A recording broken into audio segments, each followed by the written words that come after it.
J'ai appris que j'avais un syndrome myélodysplasique presque par hasard. J'ai fait une analyse de sang qu'on fait régulièrement pour surveiller sa santé. On s'est aperçu que j'avais un taux d'hémoglobine assez faible et ça correspondait en fait aussi à une fatigue que j'avais, une fatigue un peu récurrente.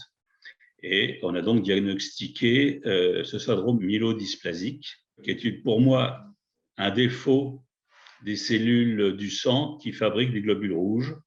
Pour d'autres, c'est un défaut de fabrication des globules blancs. Et pour le troisième, c'est un défaut de fabrication des plaquettes.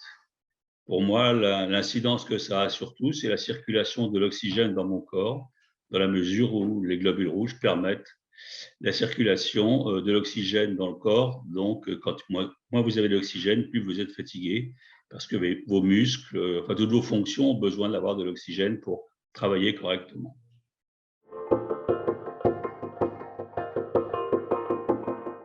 Les causes potentielles de la maladie sont, pour peu qu'elles soient connues, parce qu'on n'a pas encore de connaissances définitives, peuvent être de trois ordres. La première, c'est la manipulation au cours de la vie professionnelle de produits chimiques, ou bien alors pour les grands fumeurs. Comme c'est mon cas, j'ai été lié à une très forte tabagie.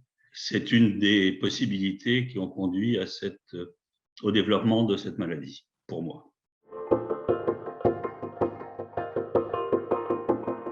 Donc, cette maladie a été découverte il y a une douzaine d'années et j'ai été vu donc par un hématologue à Paris, dans un centre relativement expert et qui a diagnostiqué tout à fait la maladie dont j'étais l'objet. Les 3 premières années, j'ai été soigné par un produit qui augmentait la production de globules rouges et donc l'amélioration de la circulation de l'oxygène dans tous les organes qui permettaient de vivre correctement. Et aujourd'hui, je suis traité par transfusion.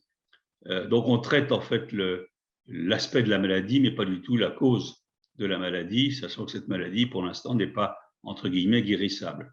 Donc, ces transfusions me permettent un confort de vie pour avoir une vie normale et rester dans la société de façon tout à fait intégrée.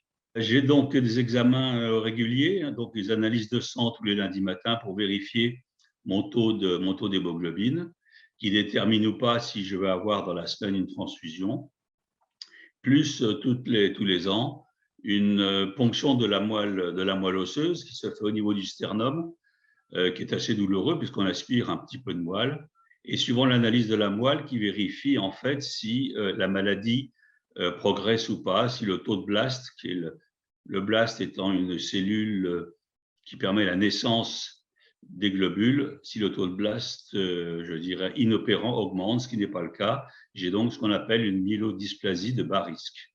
Mensuellement aussi, j'ai une analyse du taux de fer dans le sang, car du fait du nombre de transfusions, le fer a tendance à s'accumuler et donc je vérifie le taux de fer dans le sang et en fonction de ça, j'ai un traitement d'appoint pour le maintenir à un niveau acceptable.